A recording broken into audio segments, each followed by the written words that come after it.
ప్రధాని మోదీ ఇటలీలో పర్యటిస్తున్నారు. G7 సదస్సులో పాల్గొనేందుకు గురువారం సాయంత్రం మోదీ ఇటలీలోని అపులియాకు వెళ్లారు. ఇవాల్టి నుంచి ఇటలీలో జరగనున్న 50వ G7 సమ్మిట్కు హాజరు కావాలని ఇటలీ భారత్ను ఆహ్వానించడంతో మోదీ ఇటలీ వెళ్లారు.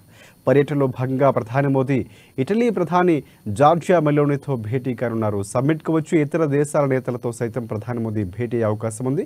ఇక ఇప్పటికే G7 50వ సదస్సులో పాల్గొనేందుకు America, Britain, France, Canada, Germany, Japan దేశాధినేతలు ఇటలీకి చేరుకున్నారు. ఇటలీ ప్రధాని జార్జియా మెలోనీ వారికి ఘన స్వాగతం పలికారు. G7 కూటమిలో America, UK, France, Italy, Germany, Canada, Japan సభ్య దేశాలుగా ఉన్నాయి. ఇక ఈ వార్షిక సమావేశానికి భారత్తో పాటు ఆఫ్రికా, దక్షిణాఫ్రికా, ఇండో పసిఫిక్ ప్రాంతాల్లోని 11 అభివృద్ధి చెందుతున్న దేశాల నేతలు ఇటలీ ఆహ్వానించారు.